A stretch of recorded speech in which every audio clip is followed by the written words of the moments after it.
You're listening to The Coffee Hour. I'm Sarah Gulseth. I'm Andy Bates. Today we get to head to Memorial Lutheran Church in Houston, Texas for our Set Apart to Serve series. Today's episode of The Coffee Hour is underwritten in part by Concordia University Chicago. You can learn more about Concordia University Chicago by visiting cuchicago.edu. Joining us today, the Reverend Dr. Christopher Ahlman, Associate Pastor and Director of Parish Music at Memorial Lutheran Church and School in Houston, Texas. Thanks for joining us today, Dr. Ahlman. Thank you for having me. And also joining us, Deaconess Elizabeth Ahlman, upper school teacher at Memorial Lutheran Church and School in Houston, Texas. Thanks for joining us today, Deaconess Ahlman. It's a pleasure. Thank you so much. This is also Bach Week, so we've got Set Apart to Serve. We have Bach Week. We have two church workers with us today. It's going to be an excellent conversation about church music and church worker formation, the music of Bach. I'm looking forward to this. Before we get into talking about the music of J.S. Bach, let's talk about both of your journeys into church work vocation. So what was your journey, your path to becoming a church worker? Let's start with you, Dr. Ahlman. Well, it began in boyhood with becoming fascinated, intrigued by pastoral ministry and by the organ.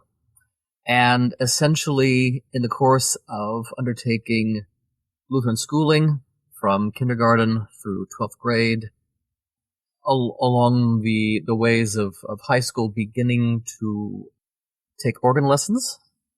That became my chosen path of study when I enrolled at Concordia University, Seward, Nebraska. I was an organ major as well as a pre-seminary student.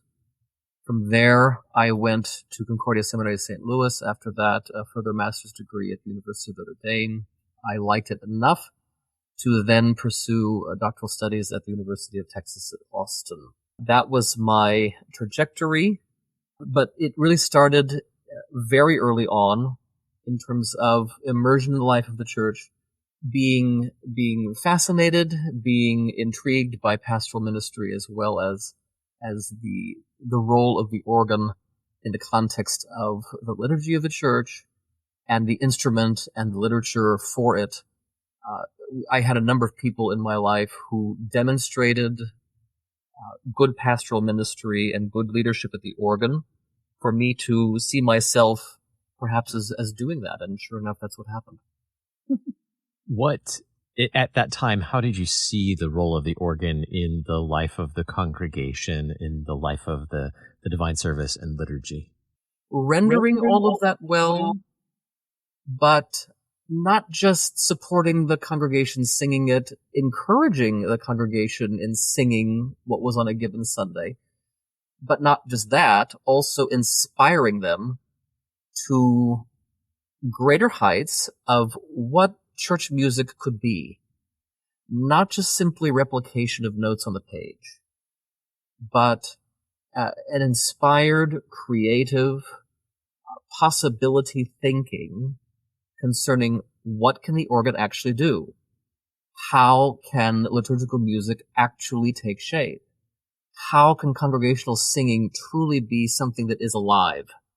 That was put into my lap early on in life in the church, where it was not a matter of routine. It really had a life of its own.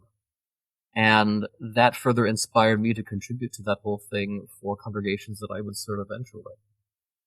I will say that being a teacher in the school, my husband plays chapel services every Monday through Thursday. He's off on Fridays.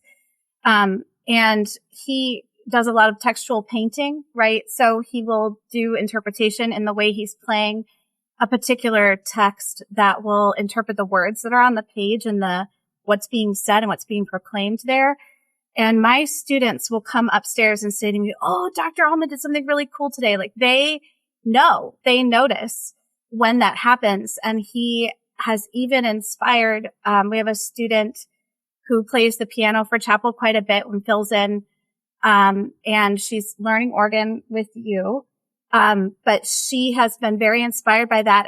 And she has tried her own hand at doing some improvisation on hymn stanzas or in her introductions. And then she'll find me and say, did you hear me? And I was like, yes, I heard you doing it. Yes. So, it's really exciting to see that even our students pick up on the way that he's interpreting text as he plays the organ. They, of course, tell all of this to my wife. They don't dare approach me to say this to me. I see them more. We'll go with that. That's fair. Deaconess, what about you? What is your journey to where you are today in a church work vocation? Yeah, so it is super different. We are very different. I grew up in the ELCA and went through like a period of time where I was extremely adverse to, I didn't want to go to church, but my mother forced me every day and every Sunday and said, I made a vow on your behalf when you were baptized. So you're getting out of this house and getting in the car. And then by the time I went off to college, a lot of that had changed, right? And I was very excited to be somewhere where I could go to church when I went to the University of Iowa. But I didn't know a lot about the differences between Lutheran church bodies. And my congregation in Illinois at the time was extremely conservative and fighting against some of the things going on in the ELCA. So I checked the wrong box at orientation and thought I was LCMS. And so checked the LCMS box, got mailings all summer. And my ELCA pastor told me not to go to the ELCA ministry. So campus ministry. So I ended up on the doorstep of St. Paul's Lutheran Chapel and University Center in Iowa City. Pastor Mons, who is still the pastor there now, and went under his tutelage for a year, became a member of the LCMS, and then became the church secretary and a peer minister. And I knew I wanted to write, and I wanted to write for the church. Or that's what I thought I wanted to do. And he would just leave me pamphlets for the deaconess program at the St. Louis Seminary on my desk, just real subtle, right? And I'd be, no, I'm not doing that. And then I would think about it and come into work and there would be another pamphlet on my desk. So, it was really Pastor Mons and his very sort of subtle way of encouraging that and then talking through it with him and realizing that at the very least I would better prepare myself to be able to write for the church if I went on and did this. And so that's how I ended up going on to the St. Louis Seminary to do deaconess ministry. What did that formation look like? What does deaconess formation look like, or what did it look like for you at that time? Sure. It was very new at that time. I think we were the second or third class at St. Louis. And so there are some specific courses that you take as a deaconess, spiritual care of women. You take a course where you talk about like the history of deaconess ministry. You also choose a path. So I chose that I wanted to do exegetical. I wanted to receive a theological master's with deaconess certification. So I took Greek my final year at the University of Iowa because I knew I was going on past the Greek qualifier, took summer Hebrew. So my path took me through an exegetical path where I was in a lot of classes with the gentlemen who were studying to be pastors in addition to my deaconess classes. You also do field work as a deaconess. So I did some time in a congregation. I did a prison ministry field work nugget, and that was interesting. I went into a women's prison and then internship, and then you're done. So you come back for like one last module where you talk about what you did on your internship and your evangelism module. I'm actually not even sure if this is exactly how it's done anymore, but that was my path at the time. So how are each of you serving now in your own roles? Obviously, you're both at the same congregation, Memorial Lutheran in Houston, but serving in different roles in that congregation. Dr. Ahlman, what does your vocation as pastor look like, and director of parish music, of course? What does that look like for you now? I devote about 3/4 of my time to my role as director of parish music for the parish. That entails a lot of hymn planning, a lot of literature rehearsal, and then eventual performance on Sunday. It involves accompanying all of the services both hymnody and liturgy. It involves a lot of planning of instrumental work. So the regular ensembles that we have here are, of course, adult choir that perform on a weekly basis for about 6 weeks at a time, with 1 to 2 week breaks in between. We also have a handbell ensemble that performs about 6 to 7 times during the school year. We have summers off. So the literature planning for those ensembles, the rehearsal time for those ensembles, the performance time when they perform on Sunday mornings for services, evaluation of all of those things. How are things going? What can we do different next year? In the context of an urban congregation where there's a lot of fluidity in terms of people coming in and leaving, and we're a growing congregation, so that means growing programs and more opportunities. That's about 3/4 of my work. 1/4 approximately has been activity in the school. I have been teaching here and there, depending on the needs of the particular year. I have taught music education in all grade levels, from kindergarten through 12th. I have also been teaching theology for our 9th graders since we've gone into high school level, where we basically look at the historical writings and wisdom literature of the Old Testament. So that fills my week pretty well. Deaconess, what about you? What does your role look like right now? Sure. So I am called as the upper school teacher for Humane Letters, which is essentially English, but we're a classical school. So I teach 7th grade English, and then I teach 9th through 12th grade Humane Letters with honors sections for each class. And all of those are different, obviously. And then I also head up our senior thesis, which is the project our seniors cap off with. They write a 15 to 20 page research paper at the end of their time here. They have mentors. So I run that program. I teach that. And we just had our 3rd graduating class because we added a class a year as we added our high school. So it's fairly new still. And so our 3rd graduating class just finished there. And that was the biggest one I've had so far, which was 8 students. So I really enjoyed it. I get to teach things like the Odyssey, which obviously is a big thing this summer right now, the Iliad, Dante, Anne of Green Gables with my 7th graders, Red Badge of Courage, things like that. So I love being in the classroom with my students every second that I have with them. So. We have more to share with the Ahlmans on our Set Apart to Serve episode during Bach Week. Right after we take a quick break, you're listening to The Coffee Hour. I'm Sarah Gulseth. I'm Andy Bates. I'm Dr. Russell Dawn, president of Concordia University Chicago. I'm thrilled to announce the Prepared to Serve Church Professional Guarantee. Any new student in one of CUC's 6 church work programs will pay no more than $5,000 in annual tuition and required fees guaranteed. Prepared to Serve is a donor-funded initiative. Support future church work students by becoming a funding partner at cuchicago.edu/prepared to serve. Concordia University Chicago. With Christ at the center, we stand tall for the church.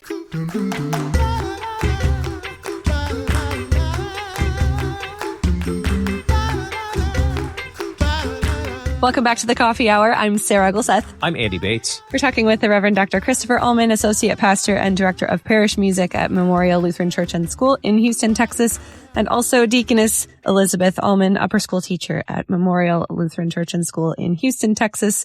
We've shared about your journeys into church work vocations and what each of you does now. Let's talk about church music now and the role of church music in general, and specifically the work of J.S. Bach in your formations, in how you serve now.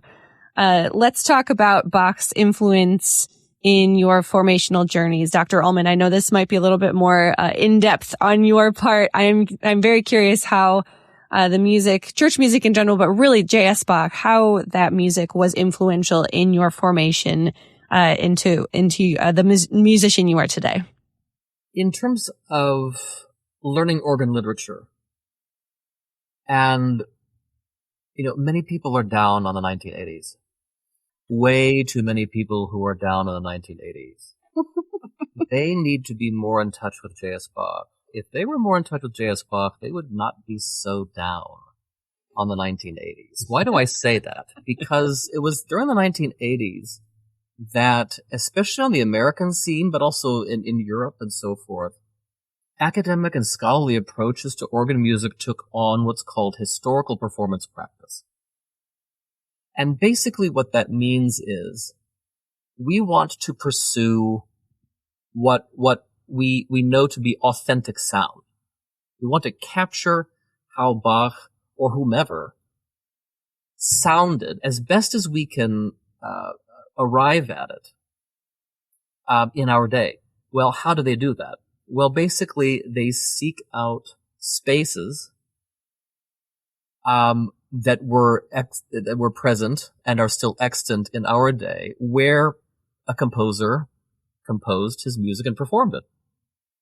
And also finding these spaces that had extant instruments that were in place at the time of the composers. So basically, they're trying to get to the authentic sound as would have been known in these composers' time periods by way of going to these sites, exploring their instruments, exploring the spaces, and not only that, but understanding the manuscripts based upon what they know of those spaces and those instruments. And not only that, but beginning to build instruments and build spaces that largely resemble, if not replicate, if not improve upon, those instruments in those spaces. Well, this has led to a whole host of things in terms of how universities and organ departments approach the learning of literature, how they go about acquiring instruments, how they go about doing all of their things. Thanks to the 1980s, for example. Bach music in the United States has never sounded better. If you want to talk about the 1950s, Bach would have sounded horrid compared to what the 80s gave us, right? I stand in the wake of that development. My learning of Bach, my learning of all of organ literature is in this context of historical performance practice, to the best of our ability, trying to pursue authentic sound to try and render these composers as best as we can render them. And that context, that tone, that approach, set the rest of the stage of my trajectory of learning organ music. I've gotten to learn and cultivate my craft in a very healthy academic context. And I know healthy academic context doesn't make sense to a lot of people in our day and age. But again, they need to get in touch with more Bach. And they need to be listening to recordings of Bach that have been made since the 80s and now to truly get to good academic approaches, healthy academic approaches that lead to producing the recordings that many of us enjoy, lead to appreciating the works of Bach and the person of Bach as we do. Dr. Ahlman, take me to that moment or that piece of Bach that was pivotal for you, that helped you see that. There are a number of them. Mm-hmm. It's more the accumulation of a lot of pieces. I will tell you that the first piece I learned of, though, might be more centered on your question, is what is often called the Dorian fugue in D minor, which incidentally is not Dorian. I have never had the time to fully explore the history of why the Dorian fugue, which is not a Dorian fugue, is called the Dorian fugue. At some point I will get there, probably in retirement. But that was the first piece I learned, and it was not like I had learned, or I had wanted to learn this piece by way of like hearing numerous recordings of it. It was really, I picked up the Marcel Dupré edition of Bach, which is not the most esteemed edition of Bach, not because of Marcel Dupré, he was fantastic, but he's before the 80s, Okay. So, he's not in necessarily the historical performance practice context, but the edition I had, I open it, I look at this piece, and I say, hey, I'm going to learn that piece. And I learned it in high school. It wasn't until probably 20 years later that I learned the accompanying prelude for that. But that was my first introduction to Bach, and I just kept blossoming and growing from there. Deaconess, I know being a director of parish music is not the vocation that you serve in, but I imagine that church music and Bach has been influential in some way, maybe later in your time as teacher. Tell me about your experiences with the music of J.S. Bach and your vocation as a deaconess. Sure. So I think that I would say that I'm sure that I heard Bach before seminary, right? But I wouldn't have really clued into it. And of course, I met my husband at the seminary. And so I would say most of my experience of Bach and the beauty of Bach's music comes through hearing my husband play it. And through my time at the seminary, which is of course incredibly formative, and the worship that you have on campus with everyone else is just it's just a peak time in your life. And learning things like evening prayer and vespers and having access to those all the time, and having access to performances of Bach that the seminary would do, definitely gave me a greater appreciation of those pieces. And now, of course, I get to hear my husband play them incredibly most Sundays. So I think that would be for me sort of that in the way it's used in worship. When I hear it on the organ, it's definitely something that lifts my eyes towards Christ and is always comforting and beautiful. But I was telling my husband on the way here, I don't think I could actually sit down and just name a Bach piece, which sounds terrible being the wife of the person I'm the wife of. But, I know it's Bach when you could tell it's Bach, right? You could tell it's Bach or Buxtehude.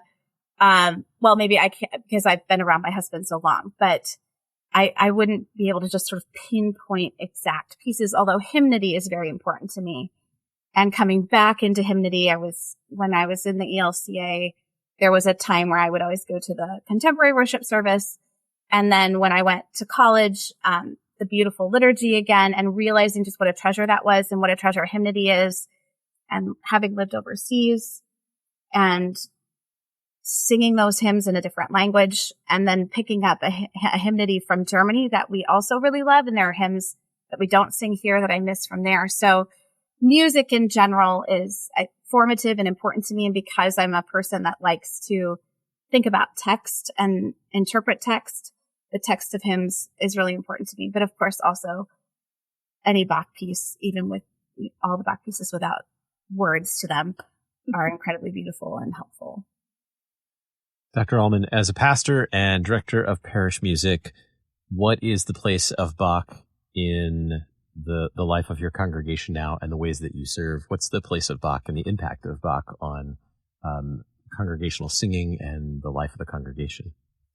It largely takes shape by way of the attendant music pieces that I select for prelude and postlude. Occasionally there will be a setting in LSB that is Bach's. Break Forth, O Beauteous Heavenly Light is one, but that's Christmas Day. You don't sing that a lot throughout the year. Maybe a choir piece or two. So it's not massive. Overall, we do have a healthy amount of Bach's literature, again, selected for prelude or postlude or offering, and so forth. So his presence is regular, but not voluminous. What is the role of Bach's music, of singing those hymns, of hearing, Deaconess, you mentioned the kids hearing Dr. Ahlman playing. What is the role of Bach's music in the formation of future church workers? Both of you, I imagine, are working with young people and maybe second career people who may be eventually church workers. How do you see the music playing a role in formation of future church workers? Deaconess? Well, I would say that the fact that the kids are, like I said, paying attention to what he's doing with the music and the words on the page and understanding how those words are saying something so beautiful about what God is doing for us in our lives. And things like, so the really easy one to give an example of is a mighty fortress, and that though devils all the world should fill, right? He takes that for a ride when he plays that. And it really brings home that idea that, yes, we really are surrounded by these forces that want to tear us down, but that God has won the victory for us. And so I know that in my classroom, I will hear my students humming whatever our hymn of the week is all the time. We will often reference things that are happening in chapel, music or text. And so very, very often, I'm so privileged to teach the books that I teach, because it's almost every week there's at least something that happens in chapel that I can connect to something that we're reading in class. And so we can constantly be referencing this beautiful music, and music stays with you. Music lives in you in a way that just text alone doesn't always do, unless you're really good with memorization and all of that kind of stuff. But music has that ability to just be in the background. And we know, of course, that with people with Alzheimer's and all those kinds of things, that music is such a huge connector for them, and they can still remember these things. So the music, I think, really stays with students. And I'm hoping too that the things we recite in class and the connections that we make between what we're doing in chapel and what we're reading stay with them forever and are deeply formative to them, whether they go into church work or not. But I definitely think that for church work, having the foundation of this beautiful music that we get to sing all the time in chapel, and seeing how those things connect to every part of our lives in their daily classes, can really help them to then show others how all of this connects, how every aspect of our lives can connect to Christ and his gospel and what he's doing for us all the time. And you can really speak to others through something like that in whatever situation they're in. And so hopefully we have some future church workers who can take this with them and use music and use text as a way to reach other people. Dr. Ahlman, do you have anything to add from your perspective as a pastor and church musician? I would say that because there's a corollary with text wedded to music to gracious promise attached to sign, that is our God's way of dealing with a fallen creation in a glorious way. That speaks to the incarnation of our Lord. And when you participate in gracious word attached to sign, when you participate in sacramental life, you are a truly fully embodied, consciously fully embodied individual. And that's not something that necessarily you devote your attention to. But involvement with music of this sort, regular participation, of course, is a natural thing, a natural extension of those who participate in the sacramental life of the church, which is to say, who are immersed in gracious mandate and promise from the Lord Jesus Christ himself. And that sticks with you in a way that it becomes, as much as it can be with our God, the most natural, so to speak, thing as a child of God. And it's something that ultimately the child of God takes joy in. That's been great talking with both of you during Bach Week for our Set Apart to Serve series. The Reverend Dr. Christopher Ahlman, Associate Pastor and Director of Music at Memorial Lutheran Church and School in Houston, Texas. Thanks so much for joining us today. Thank you.